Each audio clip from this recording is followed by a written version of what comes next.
afternoon and welcome to H360 Live. My name is Courtland Long and I'm joined here in the studio today by my friend and colleague from Healthio360, Dave Duplay. How are you, Dave? Courtland, I'm doing great. I had a great Memorial Day weekend. It was good to, get out and the weather cooperated.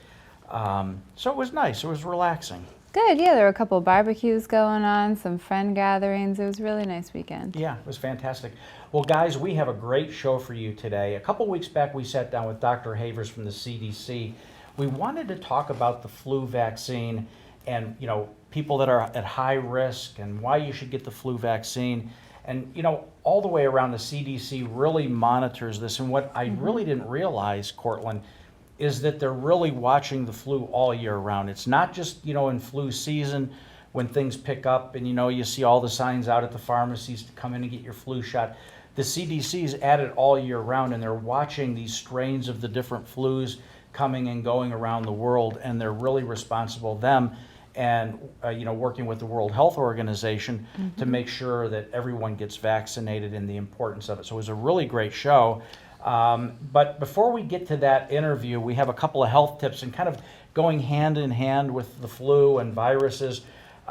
We've got some real health tips here on how to prevent the spreading of germs. And Courtland, in New York City here, especially in public transportation, there's a lot of germs. And you get down below ground and you're riding the subway and a lot of people are sniffling and sneezing. Got a lot going on there, I got to tell you. But here are some health tips on how to prevent spreading those germs. So, Courtland, let's just jump right in. All right, well, tip number one is wash your hands. Now, I know this seems really quite obvious, but you should be washing your hands many times throughout the day. I think about 80% of germs are spread by touch, and it doesn't really matter the kind of soap you're using, if you're using antibacterial soap versus regular soap, but you want to be sure to be washing your hands with warm water and be washing them for long enough that it takes to sing happy birthday twice. Wow, twice? Twice. Happy birthday. Yeah. All right, yeah, it really, really is important. I see so many people, they go into the bathroom and, first of all, they're not even using a soap and they kind of just stick their hands under the water for a couple of seconds and, that's good enough for them. But really, as you point out, you have to wash thoroughly, and again, happy birthday twice is the way to go. Yeah. And most public restrooms do have a soap dispenser. If you, find yourself that you can't find soap, you might want to carry around one of those little, hand sanitizers things. They make them in travel sizes now. They fit in a purse or in a briefcase or in your pocket just nicely. Yeah, and it's really important to wash your hands not only after using the restroom, but also after being in public transportation or using things like ATMs and subway card, reader machines. I forget what those are called.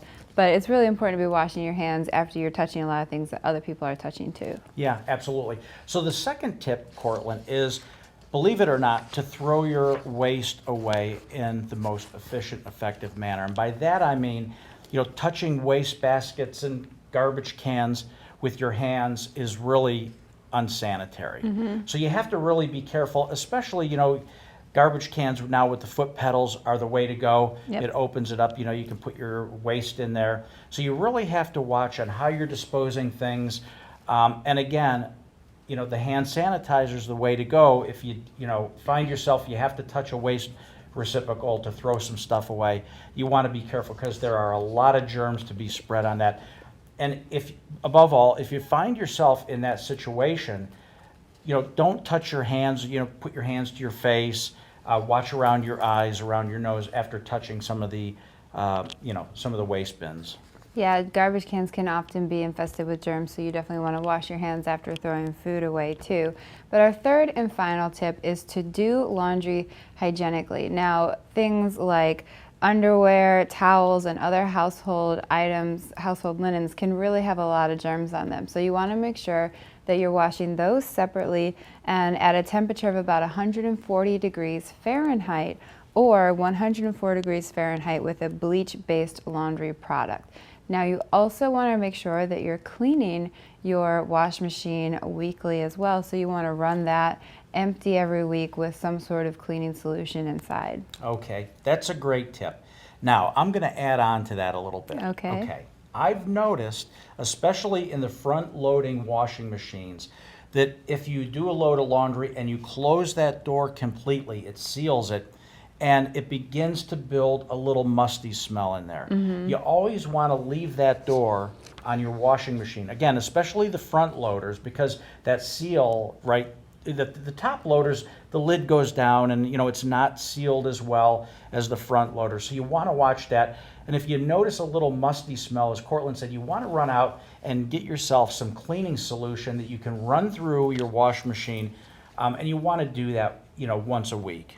That's a really good tip, Dave. You got to watch that seal, and if you notice that it's starting to develop some kind of mildew on it, you want to be sure to wash that off. Absolutely. Well, Courtland, again, 3 great health tips. Let's review. Wash your hands, singing happy birthday twice. Dispose of waste hygienically. Yep. And? Do laundry hygienically. Absolutely. So 3 great tips on how to minimize the spreading of germs.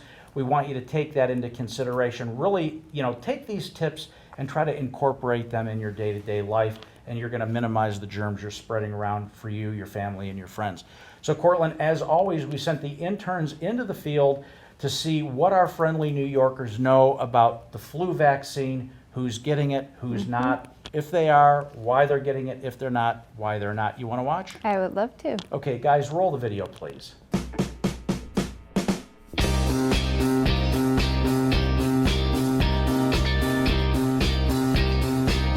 Did you get the flu shot this year? No, I didn't. Not yet. No. Yes, I did. Why did you get the flu shot? I'm type 1 diabetic, so I'm high risk, so I like to get it so that if I do end up getting the flu, it lasts less, right? It's not really common for younger people in Wales to get the flu shot. It's kind of over 65s generally. Because I live abroad and it's no time for the flu shot yet. I don't feel like I need it. Okay. How important do you think it is for people to get the flu shot? I think it's very important because it keeps you healthy. So I think it's very important. Again, I don't really know. I feel like it's important for people who have already a disease or just, some kind of illness. But Viruses can change and mutate, and so if you get the flu shot when you're younger, when you can fight it anyway, it's probably not particularly wise to get it young, because when you need it when you're older, and potentially it's more serious. Very. My whole family gets it, my wife, my kids, and most of my family, yes. Okay. So why do you think people decline getting the flu shot every year? I don't know. I think what I've heard is people actually think the flu shot gives you the flu. Well, some people in my country, they say if they get the flu shot, they have more risk to get the flu. I'm not sure, to be honest. Just some people don't like jabs, so maybe that's part of it. Preference? Yeah, possibly. For people living with chronic conditions, do you think it's important for them to get the flu shot? If it's something that they've got an underlying sort of lack of immunity, then obviously that'll be important. Oh yeah, absolutely. The last thing you need with everything else going around is something that's preventable, right? So, sure, yeah. I think it's very important because it keeps you healthier. It's very good. Okay. I think it's fairly important because the flu can trigger something bigger in their system, and it can lead to something really dangerous for them.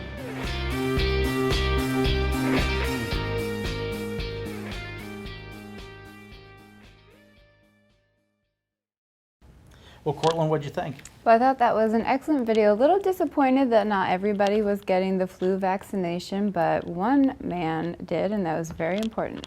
And why did he get it? Because he is living with type 1 diabetes at an increased risk of developing the flu.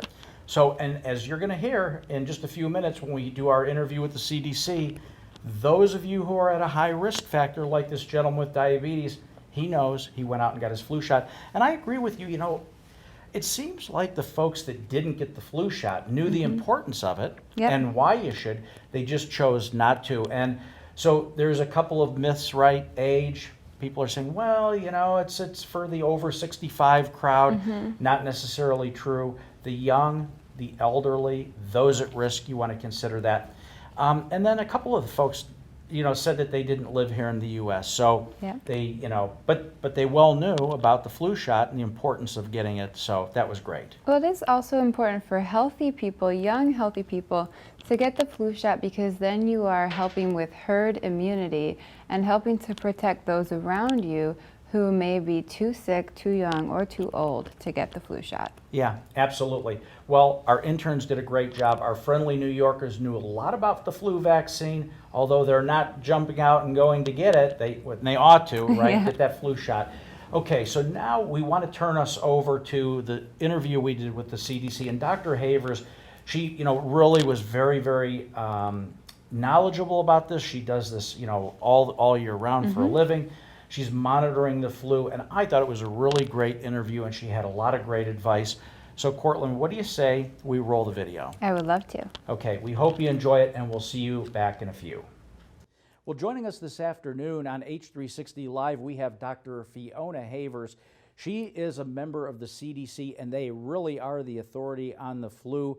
We've got so much to ask them. There's so much information to get out there. So, Courtland, let's just jump right in. Okay, well, Dr. Havers, can you tell us just a little bit about the flu virus in general, and why is it so prevalent? Flu virus is a highly contagious respiratory disease. It's easily transmissible between people, and it causes millions of illnesses every year in the United States. Because it's very contagious, it causes a large epidemic basically every year. And it can cause very serious illness in a lot of people as well. Mm-hmm. So we know that when it's not flu season, there's a lot of work still going on at the CDC to forecast what the next season is going to look like. So can you share with us, how are those influenza viruses selected for the upcoming flu season's vaccine? Yeah, so we have more than 100 different national influenza collaborating laboratories around the world in dozens of different countries, and there's ongoing surveillance year-round. What those laboratories do is they collect the flu viruses that they see circulating in their area and then send them to one of the 5 WHO, World Health Organization, reference laboratories, and they're monitoring them. The reason why they're doing this is because the flu virus changes every year. There's mutations in the virus, and so there are different strains circulating globally. And we want to get the vaccine for the upcoming season to match what we think is going to be the virus that's circulating, so that people have a good immune response, and basically so the vaccine works. The flu virus is pretty unpredictable, so it can change in ways we don't expect. But that's basically the system. We have ongoing global monitoring all the time. So, Doctor, I would imagine that most people watching this broadcast at one point in time in their life have had to deal with the flu. And it really can make anybody at all ages sick. But people with chronic illness are, I guess, maybe at a little bit higher risk. Are there some chronic illnesses that put people at a higher risk level for the flu? Yes, if you have an underlying chronic illness, you're not necessarily at higher risk of getting infected with influenza, but you are at higher risk of getting more serious complications from influenza, such as bronchitis, pneumonia, sinusitis, other things, or ending up in the hospital from influenza. In terms of which chronic conditions put people at higher risk, many underlying chronic conditions, such as diabetes, underlying heart disease, any underlying lung disease, such as asthma or chronic obstructive pulmonary disease, puts people at higher risk for severe complications from influenza or having a severe illness if you get infected with influenza. And another group that's at higher risk for influenza-associated complications is pregnant women. If women get pregnant if women get the flu while they are pregnant, they are at a higher risk for having more severe disease.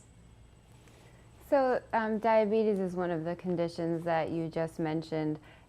Are flu shots approved for people with diabetes? Yes, you're correct. Diabetes is a very important condition that makes people more susceptible to severe influenza illness. There are flu shots that are approved for people with diabetes. There is a live attenuated vaccine, which is the nasal spray, not the injection, and that hasn't been tested in people with diabetes and underlying medical conditions. So we recommend that people with diabetes will get the shot and not the nasal spray. So, Doctor, why is it, it's really important for everybody to get the flu vaccine every year, I believe, especially the young and the elderly. But why is it so important every year for people living with a chronic illness to get the vaccine? Yes, you're exactly right. Because the flu virus changes every year, everyone should be getting an influenza shot every year. It's the best way to protect yourself from influenza. But people who have chronic underlying medical conditions are at really high risk for serious illness that could land them in the hospital or make them much sicker. And the flu shot is the best way to protect themselves against that. So anyone with an underlying medical condition should really make an effort to get a flu shot every single year. Another one of those chronic medical conditions is asthma. So are people living with asthma more likely to get the flu, because both of those are respiratory conditions? No, that's a great question. People who have asthma are not necessarily more likely to get the flu, but if they do become infected with the flu, which affects a reasonable percentage of Americans every year, they're more likely to have a severe illness from it. For example, they may have an asthma exacerbation when they get influenza that could land them in the hospital. Whereas if they didn't have asthma, they would still maybe get infected with the flu, but they'd have a mild illness that would just keep them at home for a day or two. So they're not more likely to be infected, but they are more likely to get seriously ill if they become infected. So, Doctor, one of the reasons we're very happy to have you on the show today is because there's so much misinformation out there, health information on the internet. And so we really want to get the record straight here, and it's so important that we're hearing it right from you, which, we consider you the authority here. Is it true that flu vaccines can help prevent worsening of heart disease? So flu vaccines, if they prevent someone from getting influenza, can certainly prevent complications that can affect your heart. If you have underlying heart disease, if you get influenza, you may have an exacerbation of your underlying heart disease, and it can exacerbate a lot of underlying chronic conditions. There's also been some association with decreased risk of heart attack among people who get influenza shots. That's in observational literature. But it is definitely recommended that people who have underlying heart disease do get their flu shot. So we know a lot of people who have diabetes, heart disease, and asthma. I think it's hard to go through life these days without knowing someone with one of those conditions. Yeah. A lot of our members on Healthy h360 want to know how they can help their friends and family who have these conditions to fight the flu and to prevent getting the flu. Well, one of the ways you could potentially help your loved ones that you're caring for is to get the flu shot yourself. If you have very young children at home, or you're caring for a frail elderly parent, you might bring the flu to them if you become infected with it. And one way that you can protect them is getting the flu vaccine yourself. So we do recommend that everyone get their flu shot, and especially people with high risk medical conditions or the very young and the elderly. But family members should also consider that by getting their flu shot themselves, they'll be protecting their loved ones who may be at higher risk for influenza-associated complications. So we've heard also that there are some other preventative measures that one should take, such as especially during flu season, making sure that you're washing your hands the proper way for the right amount of time and multiple times a day. Especially we're here in New York City and we ride public transportation a lot, so you can only imagine what's going on. And when you get on the subway or get on a bus and exposed to that many people. So washing your hands probably is one, is a good preventative measure. Are there others that you can think of that our audience should be aware of that maybe they should practice, during flu season? Well, yes. Besides, the first step is to get your flu shot every year. We also recommend the Take 3 We have a Take 3 campaign where we recommend getting your flu shot. We also recommend seeing your doctor promptly for possible treatment if you develop flu symptoms. And then the other is to practice hand hygiene and other measures to protect yourself. We'd also recommend staying home if you become sick. Don't go to work, don't go to school if you have influenza, and give it to your coworkers. So Dr. Havers, I know people are very curious about the flu vaccine. So where can they go to find more information about flu shots and flu vaccines? If you go to the CDC website, you can find a lot of information on the flu vaccine there. That'll give information about the different types of, there are different formulations of the flu shot. There's some information there, but it gives basically background information about it. But if you go to CDC/flu, you should be able to find a lot of information. One thing I would like to add is that for people that are at high risk for chronic medical condition, high risk for flu because of chronic medical conditions, if you become sick with the flu, whether or not you've had your flu shot, it's really important to seek care promptly from your doctor, because there are flu-specific medications your doctor can give you, but they really work best if given in the first 2 days of symptoms.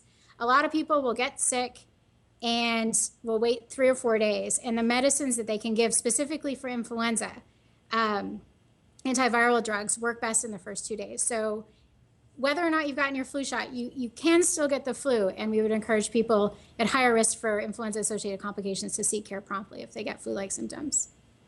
So doctor, just to recap that, most of the people on Healthy O360 are living with a chronic illness. Uh-huh. And so, obviously seeing your doctor at the first signs of getting the flu it's really important. But those that are living with chronic illness, if they get the flu, what should they do? You've talked about a couple things: not go out, maybe stay home, get to see the doctor, as quickly as you can. Are there a few other things that you could share with our viewers that should really be on the tops of their minds?